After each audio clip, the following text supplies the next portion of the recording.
0 survivors. That is the only statistic that matters when the smoke clears over the grey waters of the Baltic Sea. We are not talking about a merchant fleet lost in a storm. We are talking about 60 Swedish warships, the most feared military machine in history, reduced to splintered wood and floating corpses in less than an hour. The Vikings, the Alpha, predators of Europe.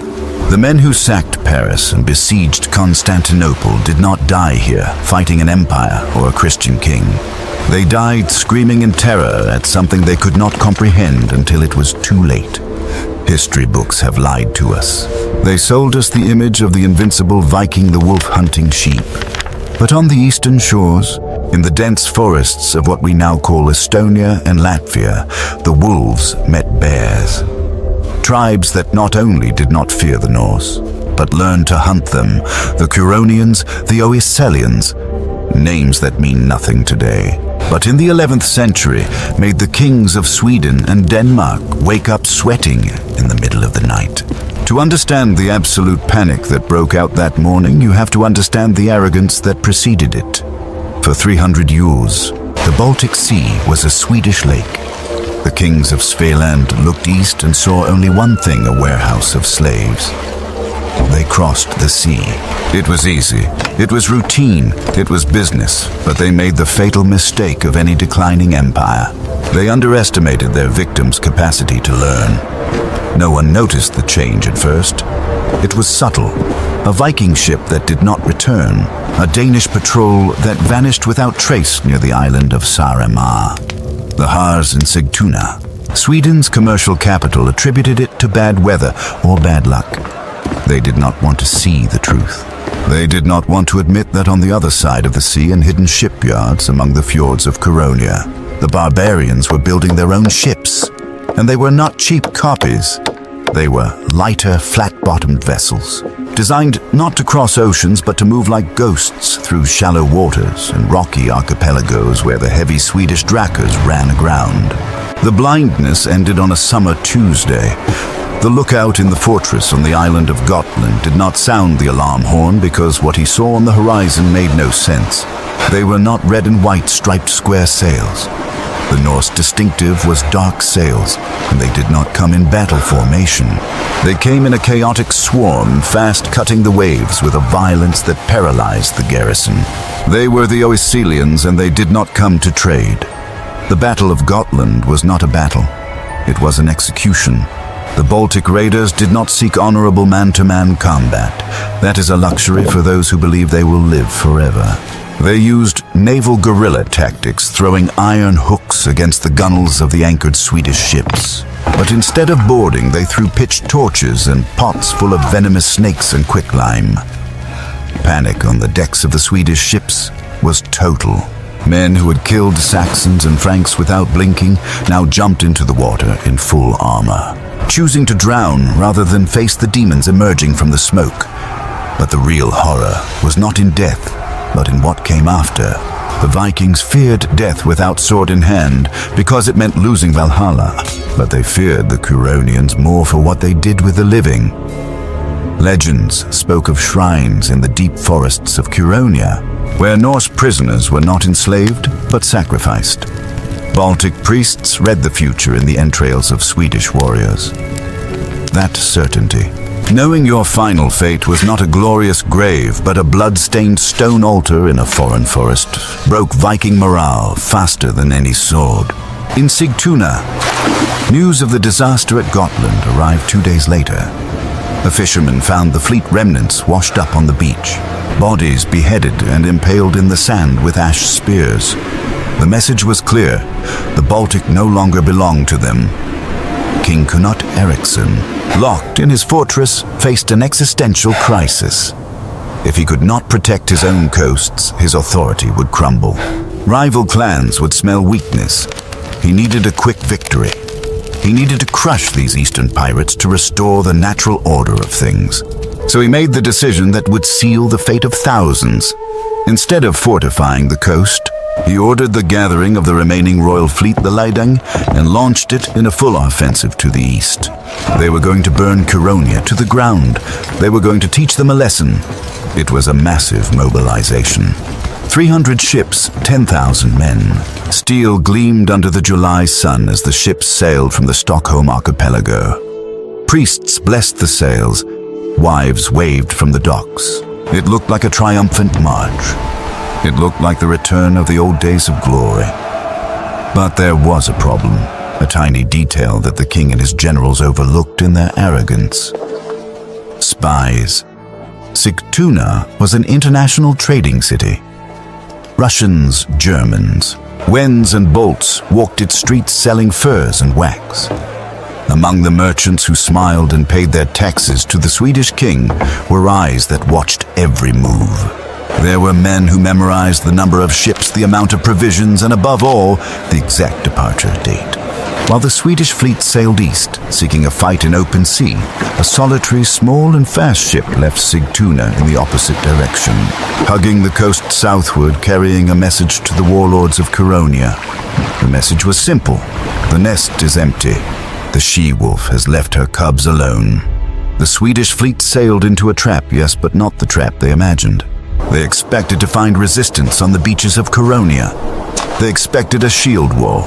What they found was nothing. Coastal villages were deserted. Livestock had vanished. Wells were poisoned. It was a ghost land. Confused Swedish generals ordered landing and penetration into the forest to seek the enemy. That was the exact moment the war changed forever. While 10,000 Vikings marched heavily through the trees seeking an enemy that vanished like mist. 300 kilometers away across the sea, a massive fleet of black sails emerged from the morning fog off the Swedish archipelago. They were not going to fight the army. They were going for the heart. They were going for Sigtuna, and the city, the jewel of the Swedish crown, was defended by old men and children. Dawn on Lake Mälaren is usually silent, a white mist floating over the still water, broken only by the occasional leap of a fish.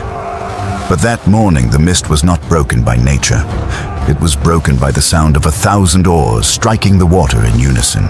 For the inhabitants of Sigtuna, the stone city, the commercial and religious heart of Sweden hell did not wait for the sun to rise. It arrived with the first light. The wooden barriers protecting the harbor entrance designed to stop heavy drakkars were useless. The shallow draft Curonian and Oscilian ships simply slid over the submerged obstacles like snakes crossing fallen branches. There was no negotiation, no cries of surrender, only fire. The city guard, composed of veteran elders and youths who had not yet seen their first winter at sea, ran to the walls. What they saw froze their blood.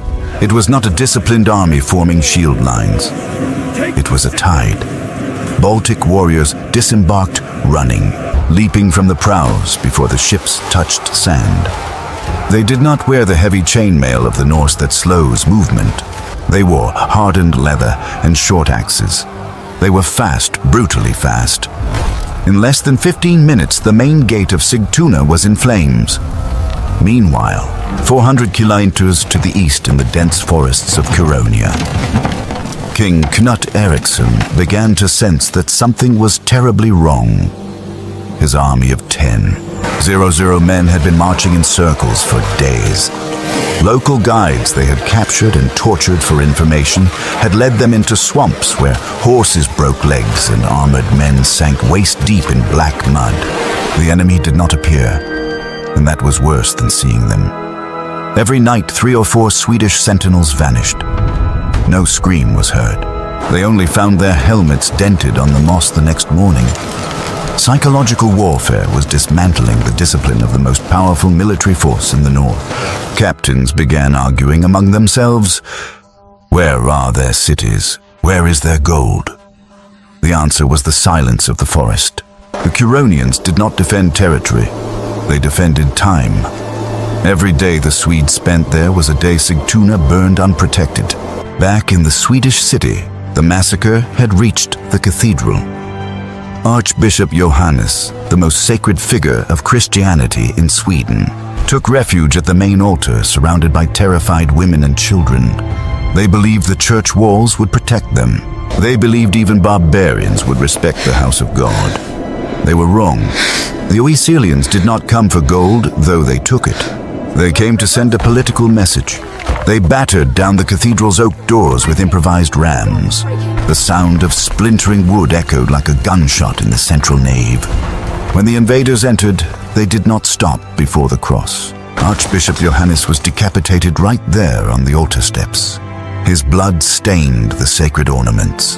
In an act of supreme humiliation, the invaders not only stole the church treasure, they dismantled the magnificent bronze doors of the city, masterpieces of Swedish craftsmanship, and loaded them onto their ships.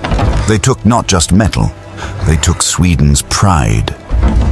Sigtuna, the city's smoke was so dense it is said to have darkened the sun on farms 20 kilometers away.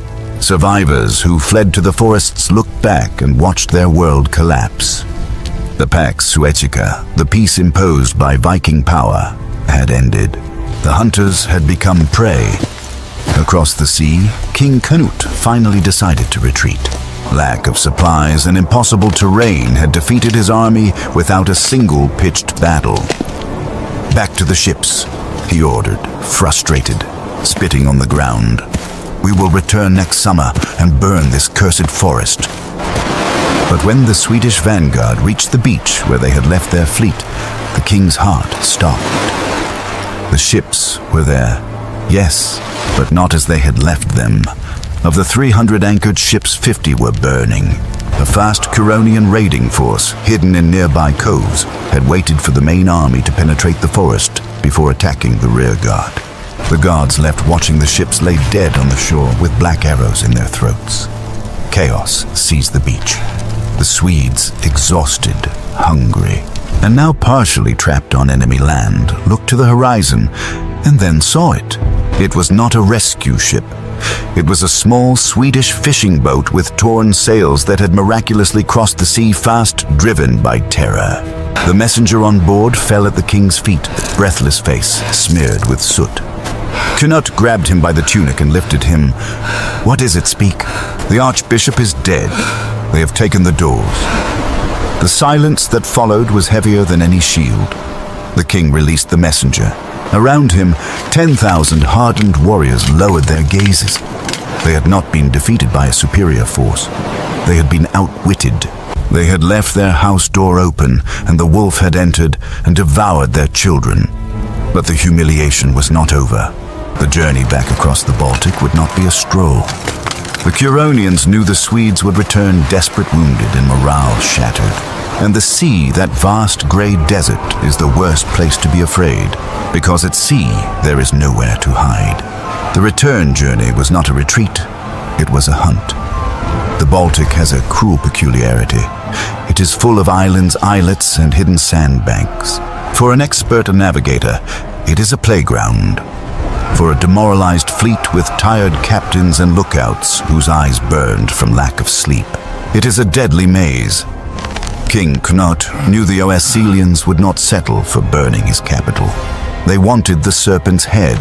They wanted to sink the royal fleet to ensure Sweden could not raise a sword against them for a generation. The trap closed near the island of Gotland. The Swedish fleet, now reduced to 250 ships, sailed in tight formation, like a herd of musk oxen protecting themselves from wolves. But the sea allows no shield walls. Fog rose in mid-afternoon and revealed the nightmare. They were not alone. Small, fast ships painted gray and blue to blend with the water appeared on the flanks. They did not attack head-on. The Balts had studied Viking naval warfare and knew boarding a Drakkar full of heavy warriors was suicide. So they did something new, something cowardly in Norse eyes, but brilliant in histories. They used speed and fire. Curonian ships buzzed close to the heavy Swedish transports. So close they could see the painted faces of their rowers and launched clay pots full of boiling fat and burning pitch. They did not seek to kill the crew. They sought the sails. In minutes, panic seized the Swedish formation. A ship without sails is a floating coffin. Fire at sea is the sailor's most primal fear. There is nowhere to run. You only choose between burning or drowning. The ship of Jarl Wolf. One of Uppsala's most feared veterans was the first to break formation. He tried to turn to ram his attackers, but his ship was too slow. The agile Estonian boats circled around it, peppering Swedish rowers with short spears. The great Drakkar drifted spinning uselessly while its attackers dismantled it piece by piece methodically, without risking a single man in boarding. King Knut watched from his flagship powerless. If he stopped to help, the entire fleet would be surrounded. He had to make the coldest decision of his life: keep sailing. Let the lagging and wounded ships be devoured to save the rest. The cries of his own men begging for help faded into the fog behind him, silenced by the roar of flames and the sea. When the Swedish coast finally appeared on the horizon 2 days later, there were no cheers. The smell arrived first, an acrid, heavy odor of burned wood and rotting flesh carried by the wind from the shore. Entering Sigtuna Bay, the hardened warriors wept not from sadness, but from impotent rage. The city was not simply damaged, it was gutted. The wooden docks where they had played as children were floating charcoal, the merchants' houses empty, and the silence was absolute. Knut disembarked on an ash-covered gray beach. His boots raised clouds of black dust with every step. He walked toward the ruins of the stone cathedral. Where there had once been bronze doors and chants, now there was only darkness and flies. In the center of the market square, survivors who had come down from the forests gathered around their king. They were dirty, hungry, and looked at their monarch not with reverence, but with doubt. A king who cannot protect his home is not a king. He is just a man with an expensive hat. Knut removed his helmet and let it fall to the ground. The metallic sound echoed in the dead square. He knew this was not the end of the war. He knew the Curonians and Oscilians now smelled blood in the water. They had shown the world that the Norse giant had feet of clay. But while Sweden licked its wounds across the Baltic, the victory had an unexpected effect. The tribes were not sated with Sigtuna's plunder. On the contrary, success gave them voracious hunger. They realized that united, they were unstoppable. And then they made the classic mistake of victors over ambition. They did not settle for dominating the sea. They looked south toward a different enemy, toward a force that did not fight for gold or land, but for something far more dangerous: God. The knights of the Livonian Order of the Sword Brothers were watching, and unlike the Swedes, they did not underestimate anyone. While Sigtuna burned, in the stone fortresses of Germany, a response was being forged. A crusade was about to begin, and it would bring a terror that would make Viking raids seem like children's games. While the north licked its wounds and Sweden sank into mourning in the south, the true monster was awakening. The Curonians and Oscilians' mistake was believing all white men from the west were the same. They thought that by humiliating the Vikings they had defeated Europe. They did not understand that the Vikings were deep down glorified bandits.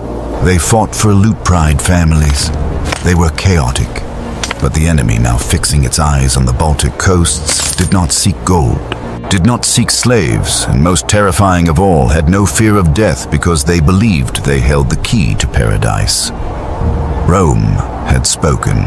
Pope Innocent IV was not interested in tribal skirmishes. He declared a crusade, but not toward Jerusalem, toward the north, toward Europe's last pagans. And the spearhead of this invasion was not farmers with axes. It was the Livonian Sword Brothers warrior monks, men who had renounced families, lands, and names to become consecrated killing machines. They arrived at the mouth of the Daugava River, not to sack and leave like the Danes did. They arrived to stay. The cultural clash was immediate and brutal. When tribal scouts saw the German ships arriving, they laughed. They were heavy, slow-loaded with stone and wood. Floating tombs, they called them. The local warriors, drunk on their victory over Sweden, decided to apply the same tactic: quick ambush fire and withdraw. But when they launched their first attack against the settlement that would later be called Riga, they encountered something they had never seen. The Germans did not form a shield wall and wait shouting insults. They locked themselves in, and not behind wooden palisades that rot and burn. They raised stone walls. Stone was alien technology to the forest tribes. Their arrows bounced uselessly off the gray masonry. Their axes dented, and from the top of those walls, death reigned with mechanical precision. The crossbow appeared. A Viking bow requires years of training to be lethal. A warrior is born, not made. But a crossbow allows a recruited peasant to pierce the chest of the best tribal warrior from 100 paces by simply pulling a lever. The first time the Curonians tried to assault Riga's construction works, they did not hear war cries. They heard the dry buzz of bolts flying and the wet sound of flesh tearing. Hundreds died without even seeing their killers' faces. But the real terror came in open field. Bishop Albert of Riga knew he could not hide behind walls forever. He had to project power. He had to show these barbarians that his god was stronger than the forest spirits. So he deployed the Sword Brothers. Imagine the scene. A few thousand tribal warriors, light fast, dressed in furs and leather, armed with spears and short swords. They were used to the dance of war, to movement, to dodging.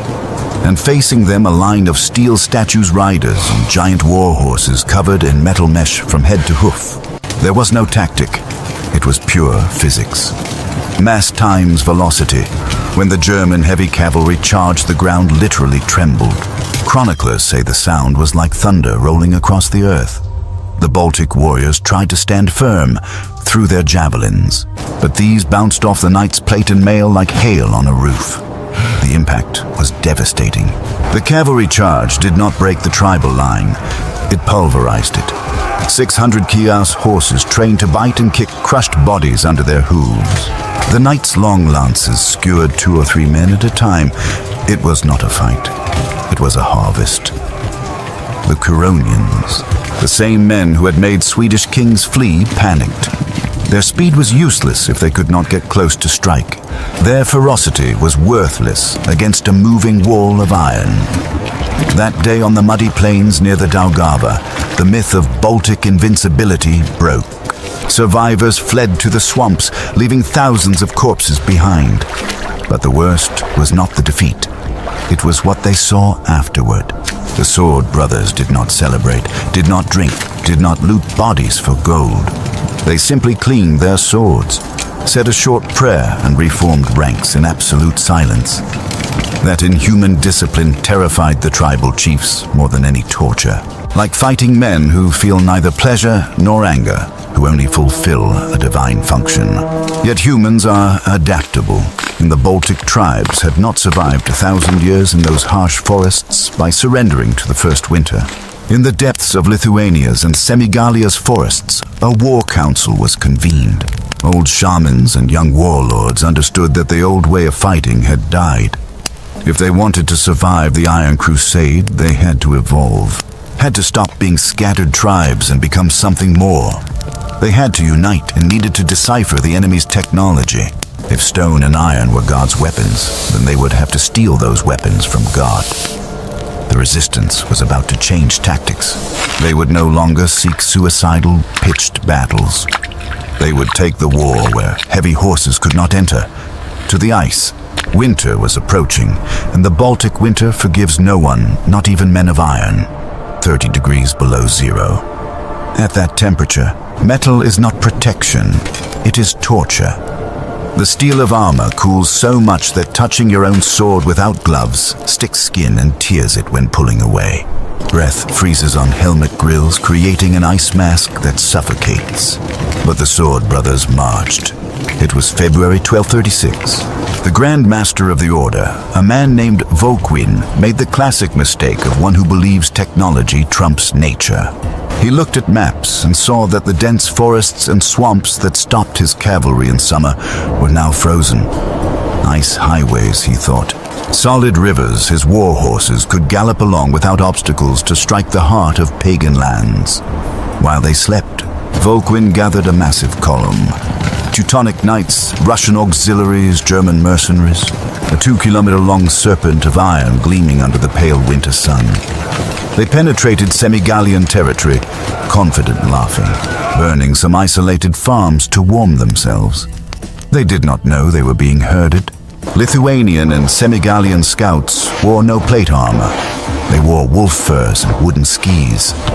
They moved silently through the forest, invisible against the snow, communicating with bird whistles. They did not attack the main column. They simply watched.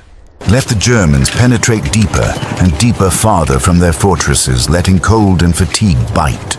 They waited until the column reached the Sol Pass, a deceptive terrain, a vast clearing covered in virgin snow that seemed firm ground, but hid a boggy swamp under a brittle ice crust.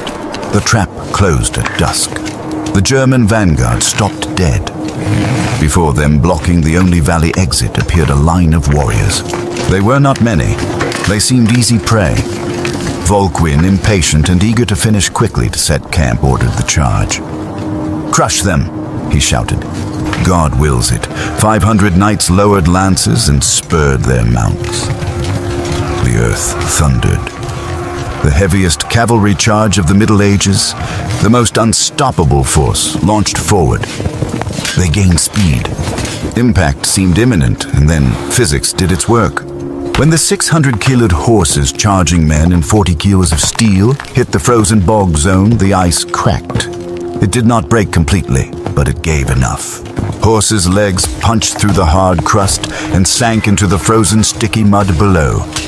The charge's momentum stopped dead.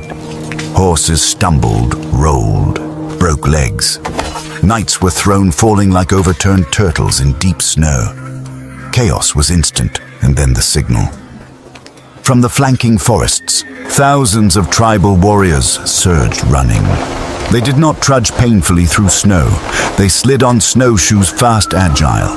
They pounced on the trapped knights in the mud. A knight on the ground is a tank without tracks. Useless. They used hooks to drag riders into the swamp's icy water and let the weight of their own armor drown them. Grandmaster Volkwin fought like a demon. Surrounded with his horse dead, he swung his sword in a circle of death. But this was not a tournament. There was no honor. A Semigallian warrior slid behind and slashed his knee tendons with a sickle. The Iron Giant fell to his knees, screaming, not from pain, but from fury. Before he could rise, a dozen spears pinned him to the ground. The massacre at Sol lasted less than an hour. Nearly 50 high-ranking knights, the Order's elite, died there, along with 2,000 foot soldiers. It was total annihilation. The Livonian Order of the Sword Brothers. The military organization that had terrorized the Baltic for 3 decades was decapitated in a single afternoon. But the victory brought something more dangerous than celebration. It brought political unity among the victors. A man watched the field of corpses with cold, calculating eyes. His name was Mindaugas. He was not a simple tribal chief content with stealing horses and going home. He saw what they had just done. They had defeated the greatest military power of the West and understood that if they wanted to survive the inevitable revenge, old customs had to die. That night, under torchlight, while his men stripped the dead of valuable chainmail, Mindaugas began weaving his own web. "Look at this," he told the other chiefs, pointing at the German bodies. "They bleed like us, they die of cold like us. But they will return and next time bring more. If we remain separate tribes, they will hunt us one by one. If we are a fist, we are untouchable." Fear is a great motivator, but ambition is better. Mindaugas did not offer just survival, he offered an empire. In the following months, this warlord began a brutal unification campaign. Chiefs who joined him got gold and power. Those who refused, he killed. No middle ground. He was building the Grand Duchy of Lithuania, the only pagan state able to look Christianity in the eye and not blink. But in Rome and the Teutonic Order's fortresses in Prussia, news of the Sol disaster did not provoke fear. It provoked industrial mobilization. Pope Gregory IX, upon learning of Volkwin's death, did something radical. He dissolved the remnants of the Sword Brothers and merged them with the largest and most terrible war machine in existence, the Teutonic Order. It was no longer a local crusade. Now it was total war. The Teutons brought engineered siege catapults and renewed fanaticism. And they had a new target. They knew they could not easily conquer Lithuanian forests, so they decided to cut their air. They decided to go for their commercial ally, their gate to the east. They decided to attack the Republic of Novgorod. They decided to challenge Prince Alexander Nevsky. They were going to try crossing the ice once more because arrogance is the only disease that kills you, resurrects you, and kills you the same way again. Year 1242. The Teutonic Order did not make mistakes, or so they believed. After absorbing the remnants of the defeated Sword Brothers, they launched eastward with renewed machinery. They were no longer interested in scattered forest tribes. They wanted the Russian bear's head. They wanted the Republic of Novgorod. For the German knights, Orthodox Russians were little more than schismatic heretics, barely a step above pagans. They conquered Pskov with insulting ease. The city felt its leaders chained and the Black Cross banner raised on the walls. The road to Novgorod was open. It seemed a military stroll, but Novgorod had a protector, a 20-year-old prince named Alexander. History would know him as Nevsky. Alexander was not a mystic or fanatic. He was a pragmatist. He knew mathematics. He knew his light infantry and citizen militias would be minced meat facing the Teutonic heavy cavalry charge on firm ground. A Teutonic knight on his war horse is a 1-ton projectile. You do not stop it with wooden shields. You step aside or die. So Alexander did the unthinkable. He did not defend his city's walls. He went out to meet them. He led his army to the most desolate and dangerous place possible, the frozen surface of Lake Peipus. It was April 5th. Spring was beginning to awaken and the ice, though thick, was treacherous.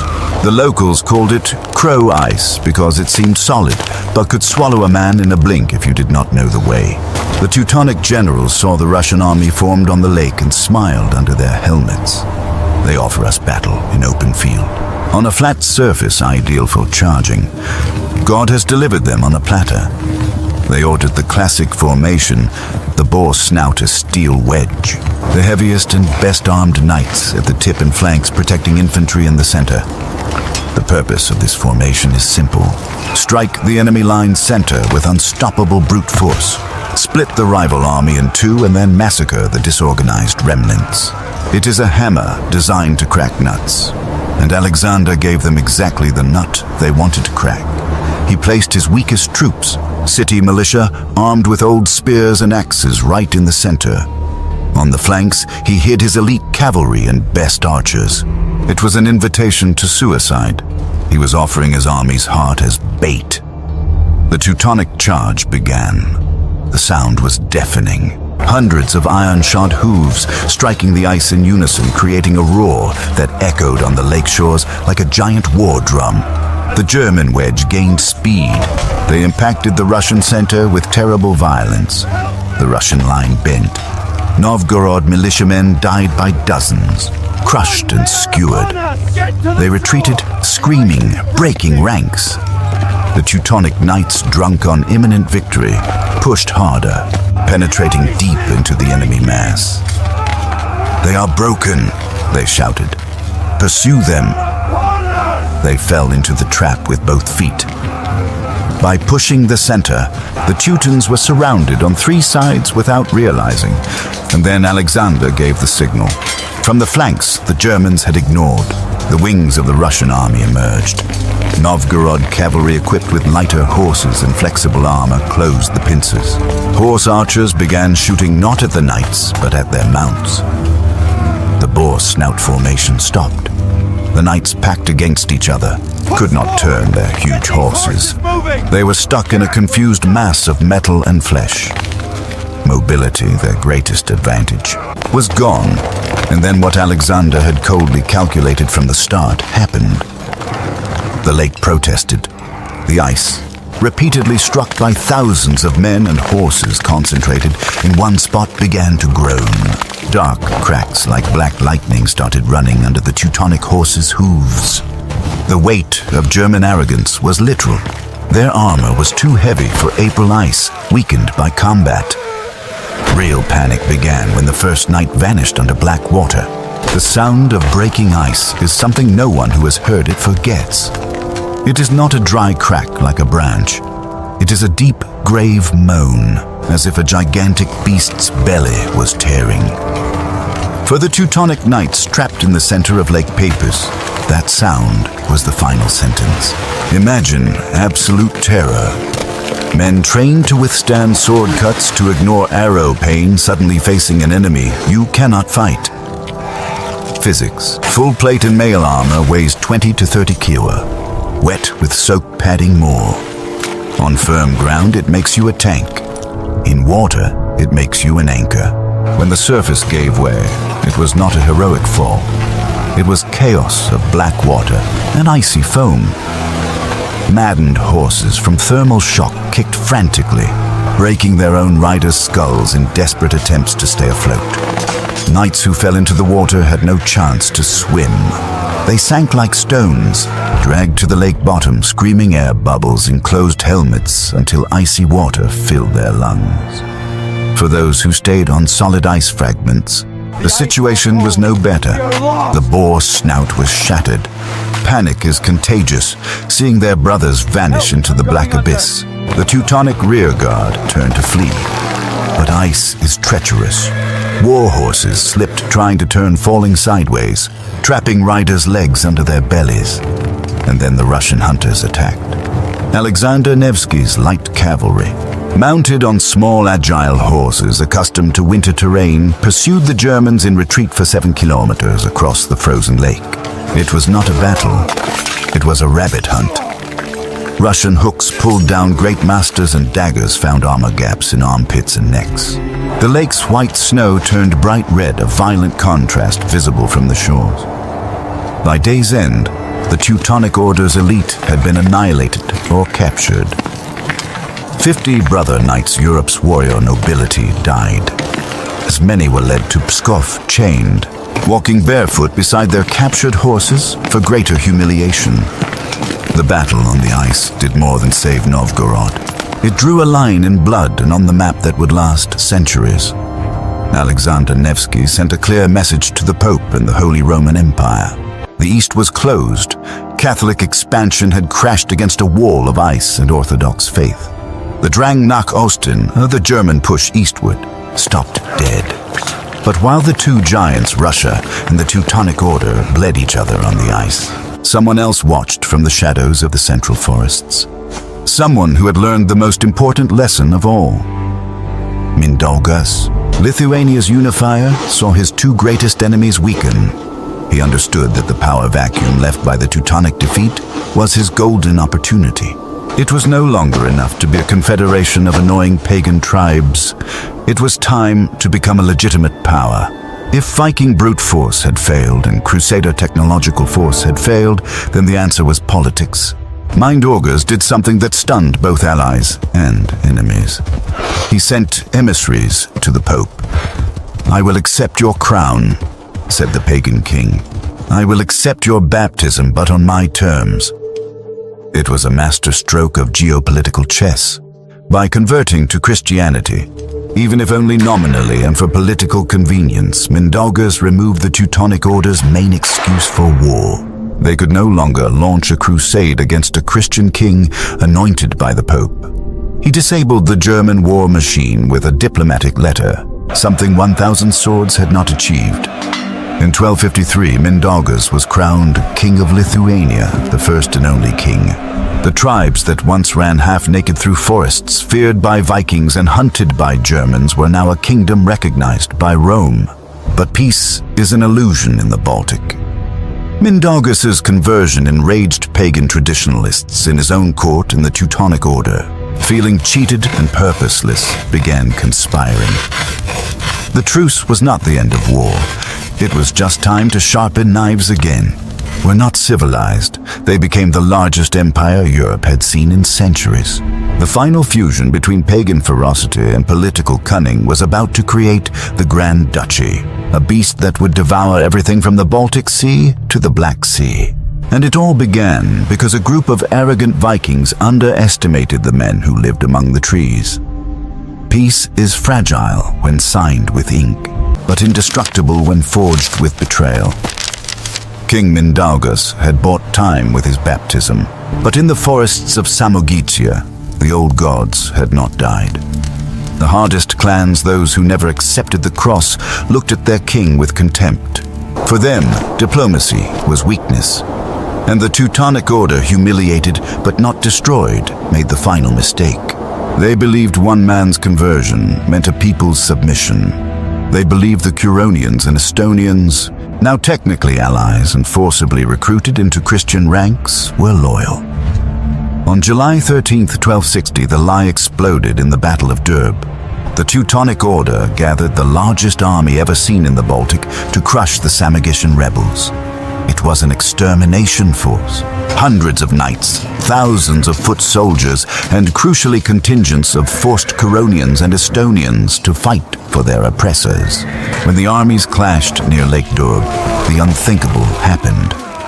In the midst of combat, when the Teutonic knights ordered the attack, the Curonians lowered their spears, but not toward the enemy. They turned. They looked at the Germans who had enslaved them, taken their lands and gods, and smiled. It was the most devastating backstab of the Middle Ages. The Allies attacked the knights from inside their own formation. Chaos was absolute. The Teutons found themselves fighting for their lives against rebels in front and their own auxiliaries in the rear. 150 brother knights died that day. The orders martial fell.